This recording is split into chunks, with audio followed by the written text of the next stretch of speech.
Good news guys, hubungan Indonesia makin mesra loh sekarang dengan negara Rusia. Kenapa? Karena Indonesia kemarin udah resmi ya, boleh nih borong belanja minyaknya Rusia hingga 150 juta barel. Gila sih, kalau ini benar-benar jadi kenyataan ya, Indonesia itu bisa hemat loh anggaran BBM kita sampai 50% lebih. So ini kabar baik buat Indonesia Raya. Tapi lu udah tahu dong, pasti ada negara yang gak suka kalau negara Indonesia tambah maju, tambah sejahtera, tambah cuan. Kenapa? Karena ada satu negara yang begitu tahu Indonesia mau belanja minyak sama Rusia, Indonesia makin mesra sama Rusia, negara ini langsung marah guys. Dia langsung kepanasan melihat mesranya hubungan Rusia dengan Indonesia. So negara mana sih? Negara apa yang sebegitu dengkinya ya dengan Indonesia sampai negara ini betul-betul marah, kepanasan sampai mau gugat Indonesia di pengadilan internasional loh. Gila, sadis ini negara yang satu ini. So kalau penasaran gimana sih update terbaru tentang bisnis minyak di Indonesia, apalagi sekarang dolar udah makin mahal ya, lu jangan skip video ini.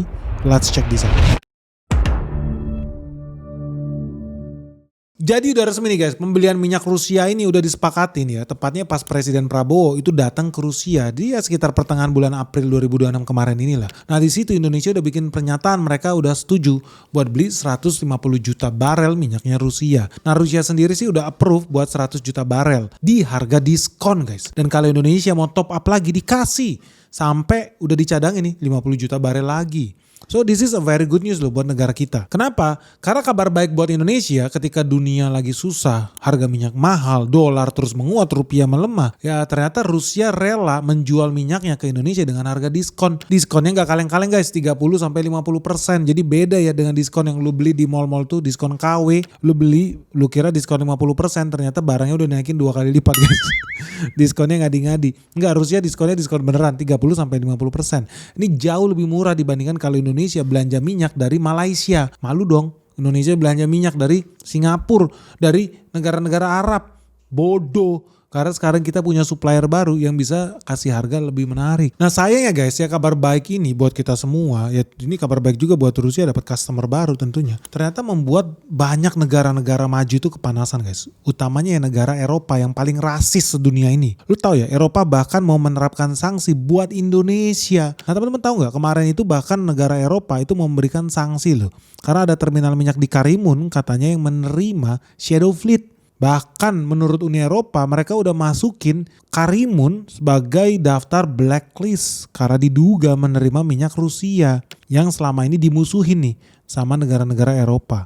Anyway, lu tahu gak sih apa itu shadow fleet? Lu tahu gak sih apa sih terminal minyak Karimun? Jadi sebetulnya di Karimun guys, di Kepulauan Riau, kita itu ada perusahaan joint venture nih antara perusahaan Jerman dengan perusahaan lokal lah. Intinya di situ ada terminal baru nih yang bisa menampung 60.000 metrik ton minyak dan komponen ya yang terkait minyak. Nah buat teman-teman yang belum tahu ya, terminal ini strategis soalnya Karimun ini sangat dekat dengan Selat Malaka yang merupakan selat yang paling penting di dunia untuk jalur distribusi energi guys. Nah lu tau lah yang namanya Selat Malaka itu kan dikuasai Singapura. Indonesia kan cuma numpang, minta belas kasihan Singapura. Dan Singapura kan lahannya makin lama makin kecil, kan kasihan. Mereka gak bisa bisnis, nanti kalau lahannya habis mereka gak bisa memperbudak Indonesia. Nah akibatnya apa? Mereka butuh lahan baru nih di Kepulauan Karimun. Karena dengan membangun kilang minyak di Karimun ini bisa melayani banyak negara sekaligus. Mereka bisa melayani negara-negara Malaysia, Singapura, bahkan Indonesia. Karena terletaknya strategis di jalur pelayaran dunia yang namanya Selat Malaka. Bahkan lebih hebat lagi, posisi Karimun ini berada di zona perdagangan bebas yang bisa menampung 4 kapal skala besar termasuk VLCC, Very Large Crude Container guys, yang memungkinkan dia untuk melakukan aktivitas jual beli skala besar dengan tempo yang cepat. Makanya gak usah heran kalau Karimun ini, kilang minyak yang ada di sana itu jadi pelototan seluruh dunia ketika terjadi krisis di Hormuz guys. Terus kenapa kita mendadak ngomongin Eropa sama ngomongin minyak Karimun ini? Sebetulnya ada hubungannya dengan Rusia. Lu tau lah ya, kemarin kan kita sempat live podcast bareng Duta Besar Rusia ya. Nah kita juga tahu kemarin itu Eropa itu memberikan sanksi kalau ada tanker-tanker, kalau ada kilang-kilang minyak yang berbisnis dengan Rusia. Nah kemarin itu udah ada 2 terminal kilang minyak yang di-ban guys, yang di-blacklist sama Eropa. Yang namanya pertama itu adalah terminal Murmansk di Rusia dan terminal Tuapse. Kedua terminal ini adalah milik Rusia, ini pelabuhan minyaknya Rusia. Nah Sekarang Jerman mau masukin lagi Karimun sebagai terminal ketiga yang di blacklist sama Uni Eropa. Kenapa kok mendadak ada negara Indonesia di-mention ketika Eropa mau memberikan sanksi ke 2 terminal pelabuhan minyak yang ada di Rusia? Kenapa yang ketiga nanti akan dari Indonesia? Karena ternyata itu ada hubungannya dengan Shadow Fleet. Ini sempat gue bahas ketika gue live dari Singapura kemarin. Nah, sebenarnya apa sih itu Shadow Fleet, guys? Shadow Fleet itu biasanya orang sebut sebagai Dark Fleet atau kapal siluman. Ini maksudnya apa? Ini kumpulan ya kapal-kapal tanker, kapal-kapal minyak yang sebetulnya melakukan perdagangan terhadap barang-barang yang dikenakan sanksi.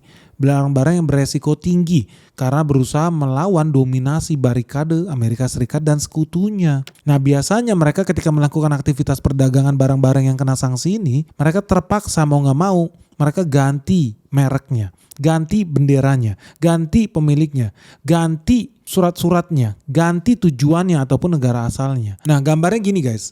Kalau lu bawa minyak yang disangsi, jadi minyak yang diembargo, contoh lu bawa minyaknya Iran lah atau minyaknya Rusia. Kalau kapalnya masih pakai bendera Rusia, ketahuan sumbernya dari mana, pelabuhan di Rusia, terus kapalnya mendarat di Port Klang di Malaysia, apa yang terjadi? Kena sanksi. Yang beli disanksi, yang kirim disanksi, kilang yang nampung storage pun disanksi, semua orang kena sanksi. Bahkan bisa rekening bank lu disita sama Amerika Serikat. Kenapa mereka bisa sita? Simple aja, karena ketika lu transaksi minyak pasti pakai US dollar. Lu bayar pakai US dollar itu ada nomor serinya guys. Mereka berhak menentukan mana duit dollar yang palsu, mana yang asli. Mereka punya kontrol terhadap Swift code buat transfer pembayaran lu. Mereka bisa intersepsi, cegat pembayaran lu. Ngeri ya. So itu yang terjadi. Udah banyak perusahaan-perusahaan yang ketahuan nih menerima atau transaksi barang-barang ilegal versi Amerika tentunya. Ya perusahaannya kena sanksi. Terus gimana nasibnya kalau negara yang pengen bertransaksi dengan Rusia atau Iran? Jadi gampangnya gini guys, kalau ada kapal minyak dari Iran ya mau cuci minyak, cuci duit kan biasanya ke Singapura, tempat cuci-cuci di situ. Dari kemarin gue juga udah bilang banyak shadow fleet di Singapura. Apa yang dia lakukan supaya bisa tempat jadi cuci duit di sana? Karena kilang-kilang minyak mereka harus diisi supaya mereka bisa ekspor ke Indonesia kan.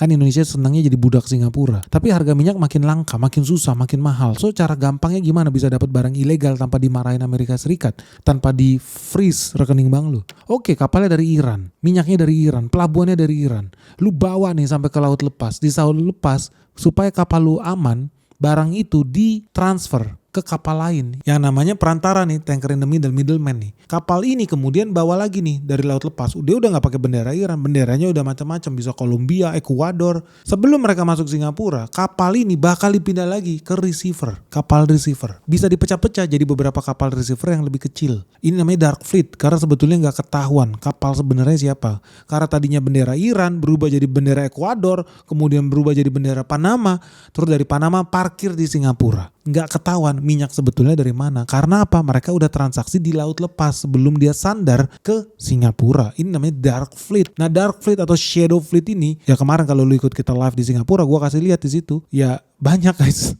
kapal-kapal shadow fleet ini yang parkir di sana. Tentu bukan buat main catur ya di Singapura ya, tapi ya mau melakukan aktivitas yang mungkin dibenci sama pemilik US dollar. Tapi ya sudah lah, kita tahu sama tahu lah negara Singapura ini negara apa. Tapi yang paling penting, kenapa tujuannya ada shadow fleet? Supaya asal minyak menjadi susah dibuktikan.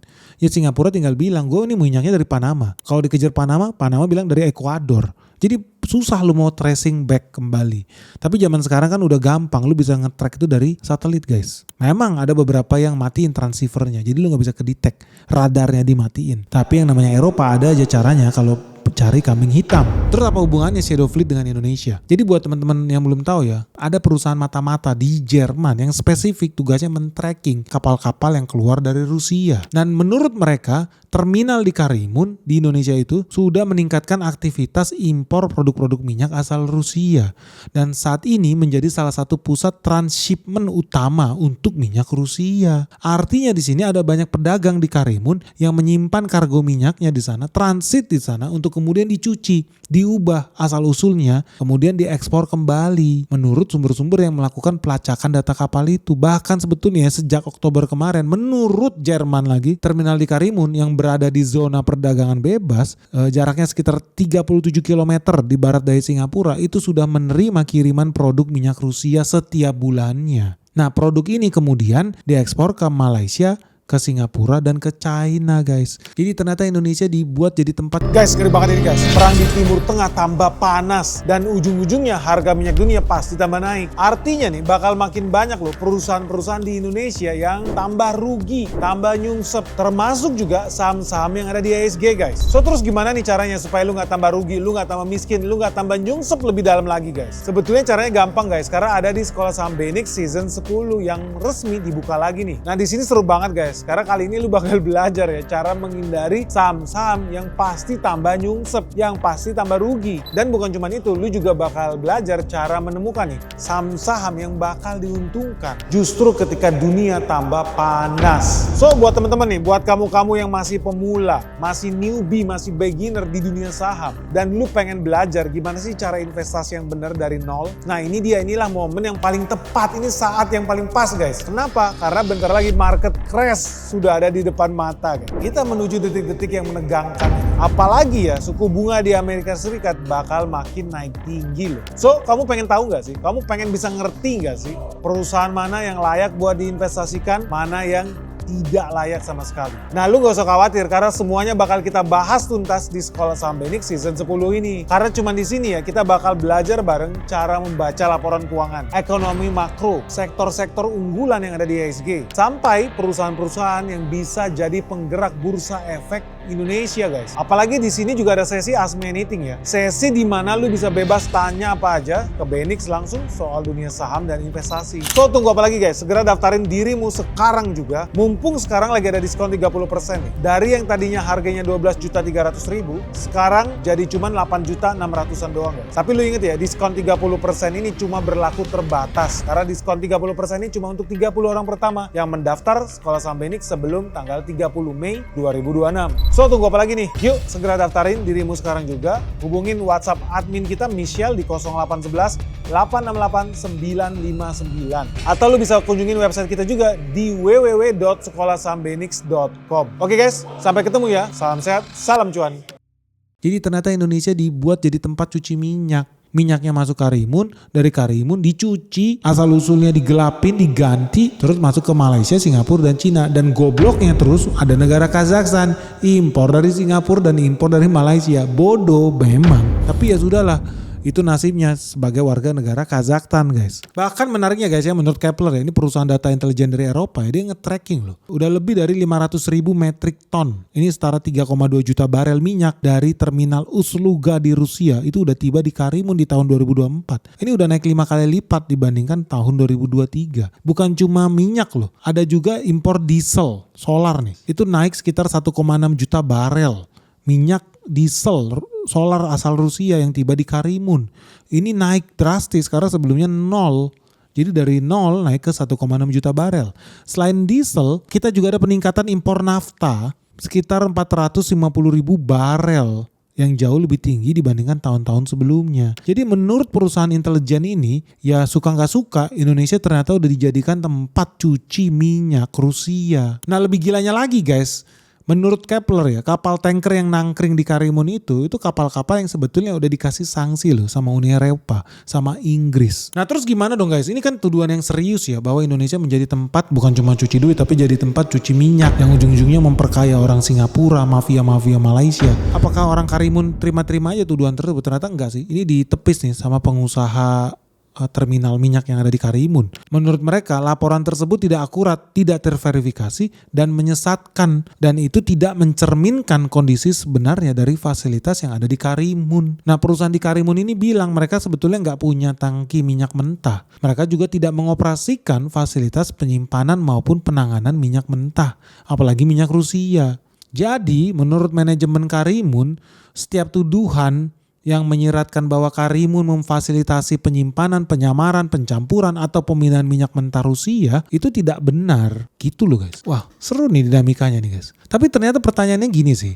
Kenapa ya orang Eropa itu semangat banget ya kalau udah ngomongin Rusia, kalau udah nyerang Indonesia. Dan mereka bukannya neken Singapura kek, neken Malaysia kek, yang buyernya end customernya bukannya itu yang diserang, malah negara kita yang diinjak-injak nih sama si Jerman nih guys. Kenapa mereka suka banget ya menghancurkan negara kita ya. Kenapa mereka ngotot banget buat nyerang Rusia lah? Ya jujur aja ya, sejak Ukraina dan Rusia berperang di tahun 2022, ya ekspor minyak Rusia memang bergeser. Tadinya ekspornya ke Eropa, sekarang geser ke Asia. Karena Barat ngasih sanksi yang tujuannya membatasi pendapatan Rusia dari sektor energi. Mereka pengen bikin banyak buyer, customer, kesulitan nih membeli barang dari Rusia. Dan mereka pun gak sembunyi-sembunyi, gak malu-malu kok soal ini. Bahkan High Representative European Union itu udah bilang langsung bahwa ekonomi Rusia itu harus ditekan, ekonomi Ukraina harus didorong maju, dan we must keep up this pressure. Jadi kita harus terus neken Rusia nih sampai Putin paham, maksudnya mau ngasih paham Putin biar Putin nyerah lah di perang Ukraina ini guys. Jadi di depan mereka tuh kayaknya ngotot banget ya, kayak betul-betul acting tough lah, mereka tuh udah kayak jagoan penguasa planet bumi. Padahal sebetulnya apa betul Eropa itu sekuat itu bisa bertahan dari krisis energi? Sebenarnya enggak guys, karena di belakang layar ya Amerika bahkan Eropa sendiri pun masih tergantung, masih ngemis-ngemis beli energi dari Rusia. Kita ngomong fakta aja, lu lihat layar kaca. Uni Eropa itu beli minyak dari Rusia tahun 2025 sekitar 1.199 triliun. Amerika Serikat juga beli dari Rusia nilainya sekitar 77 triliun. Bukan cuma itu, mereka juga belanja gas dari Rusia. Nilainya sekitar 105 billion dollar guys. Itu 1.800 triliun loh. Sejak perang Ukraina ini pecah. Jadi bukannya mereka stop impor guys. Sebenarnya enggak, malah impornya tambah banyak buat impor dari Rusia. Tapi mereka di depan layar acting seolah-olah Rusia ini penjahat, Rusia ini bandit. Semua negara dilarang beli gas, beli minyak dari Rusia. Tetapi di belakang layar mereka sendiri pengen beli minyaknya Rusia. Nah, salah satu metode cuci minyak yang paling populer di dunia ya, buat mengetahui bahwa kemunafikan Eropa ini betul-betul luar biasa. Ketika mereka impor minyak, energi dari Rusia itu menurun. Di saat yang sama impor minyak dan energi Eropa dari negara India itu naik tinggi. Padahal lu udah tahu lah yang namanya India kagak ada guys ladang minyak di situ. Terus gimana ceritanya dia bisa impor dari India? Karena ternyata Shadow Fleet berangkat dari Rusia ke India. Di India kemudian diekspor lagi ke Eropa. Eropa tahu nggak itu terjadi? Ya tahu, mereka punya satelit banyak di planet bumi ini, tapi mereka pura-pura bodoh. Karena mereka juga nggak mau ganti presiden di Eropa. Gara-gara rakyat demo turun ke jalan, BBM naik. Jadi mereka tutup mata, yang penting mereka gak beli dari Rusia, mereka belinya dari India guys. Gila nih, ngadi-ngadi aja nih Eropa. Nah memang double standarnya Eropa, Jerman khususnya itu udah legendaris guys. Mereka ini bangsa yang sangat munafik. Di depan layar bilang, wah kita cinta HAM, kita harus melawan gerakan neo-Nazi, apalagi Jerman nih. Realitanya lebih kejam dari Nazi mereka. Malah mereka membantu ya, mendukung genosida orang Palestina yang gak bisa melawan serangan-serangan Israel. Fakta itu. Malah mereka mendukung rejim yang melakukan genosida. Padahal mereka bilang mereka anti genosida. Faktanya tidak. Jadi super hipokrit guys. Munafik berat ini Jerman ini guys. Nah kejadian ini gue merasa dejavu lah. Bener-bener dejavu. Soalnya lu tau lah bisnis nikel di Indonesia kemarin juga diserang sama Uni Eropa. Sawit diserang sama Uni Eropa. Pokoknya ada aja cara mereka buat menghancurkan negara kita. Makanya lo gak heran ya kayak kemarin ya Indonesia ya. Udah tahu Eropa itu impor nikel Indonesia itu cuma sedikit loh. Tapi bisa-bisa yang gugat Indonesia ke WTO itu malah Uni Eropa. Padahal mereka serapan nikel kita sedikit. Nah kenapa Eropa gugat Indonesia? Karena mereka gak suka dengan kebijakan hilirisasi pemerintah Indonesia yang melarang ekspor nikel mentah atau biji nikel per 1 Januari 2020. Jadi Uni Eropa kepanasan guys. Mereka gerah dengan kebijakan larangan ekspor biji nikel. Kebijakan pembatasan impor biji mentah nikel ini dinilai tidak adil dan berefek negatif pada industri baja Eropa. Karena ujung-ujungnya kalau mereka makin susah dapat nikel dengan harga murah, ujung-ujungnya mereka nggak bisa memproduksi baja. Ujung-ujungnya bakal makin banyak pabrik baja yang bangkrut di Eropa. Kalau lu lihat dari sini sih ya mungkin ada hubungannya. Tapi ya tetap aja serapan nikel Jerman itu kecil kok. Jadi ekspor nikel kita ke Jerman tuh gak terlalu banyak. Tapi kenapa ya sebetulnya mereka serang kita? Ini gue kasih tahu lo rahasianya. Sebetulnya Jerman tuh gak betul-betul mau menghancurkan Indonesia. Dia cuma jadi anjing peliharaannya Amerika Serikat. Sebetulnya yang mau diserang, nikel Indonesia diserang itu bukan karena Indonesianya guys. Tapi lu udah tahu siapa yang mau diserang? Cina. Karena Cina sedang membangun pabrik otomotif skala besar, pabrik manufacturing dan industrialisasi skala besar, dan itu butuh banyak nikel.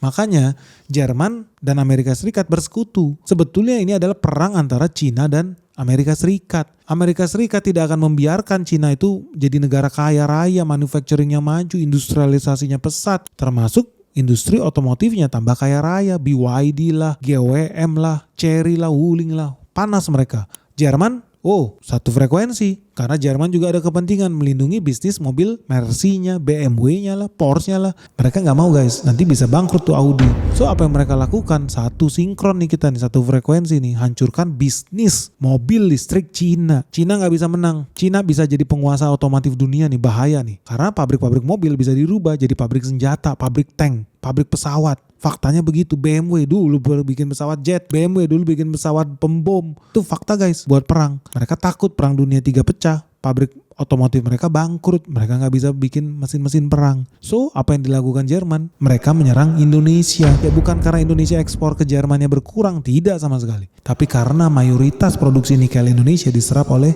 Cina.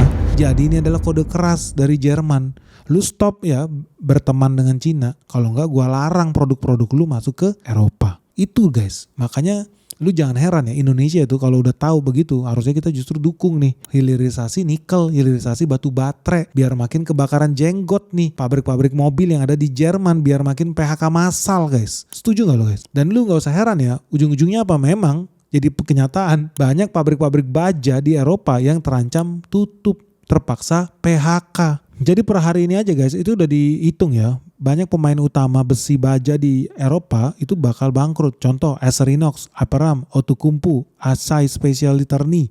Ini perusahaan-perusahaan besar di Eropa. Omzetnya rata-rata 20 miliar dolar loh per tahun. Dan mereka punya karyawan sekitar 30 ribu orang. Itu semua bakal hilang dari planet bumi guys. Garansi. Kenapa? Karena Cina bakal jadi juara baru di bisnis mobil. Mobilnya mobil listrik. Namanya mobil listrik, lu butuh apa? Lu butuh ban, karet, mesin, stainless steel, bauksit, aluminium, besi, nikel guys. Woi, seru nih. Makanya negara Jerman yang mengandalkan sektor otomotif untuk GDP mereka ya harus siap-siap kolaps nih. Yakinlah kalian akan makin banyak pabrik-pabrik di Eropa yang kolaps. Kalau apa mereka gagal menghancurkan Indonesia, gagal kirim LSM-LSM provokator ke Papua, gagal mematikan hilirisasi yang ada di Indonesia. Makanya mereka penting guys ngaduk-ngaduk Indonesia ini. Lu jangan heran ya, Jerman bakal makin brutal di Indonesia. Pasukan propaganda mereka bakal lebih sadis dibandingkan pasukannya George Soros dan Malaysia. So gimana guys menurut lo? Apa betul ya serangan Uni Eropa ke terminal minyak yang ada di Karimun ini gunanya buat melindungi Ukraina, mendukung Ukraina? Tujuannya buat melemahkan perekonomian Rusia supaya negara-negara lain tuh stop belanja minyak ke Rusia? Atau jangan-jangan memang ada hal lain yang mereka takutkan dari Indonesia sehingga mereka wajib menyerang Indonesia? Ini jadi bahan ngadi-ngadi aja. Yang penting nyerang Indonesia. Terus yang jadi pertanyaan ya, sebetulnya pemerintah tahu gak sih ada pulau di Karimun yang punya potensi buat mengolah minyak Rusia? Kenapa hasilnya malah dibawa ke Singapura ya? Jangan sampai terus diekspor lagi ke Indonesia. Dari Indonesia, Karimun ekspor ke Singapura, terus Singapura kita ekspor lagi ke Indonesia. Indonesia aneh banget ini. Konyol banget kalau itu betul jadi kenyataan guys. Dan pertanyaan pentingnya gini sih guys, karena ini udah kejadian yang dejavu ya. Kalau makin banyak ya smelter-smelter di Jerman, di Eropa yang tutup, apakah artinya ada smelter di Indonesia yang bakal diuntungkan?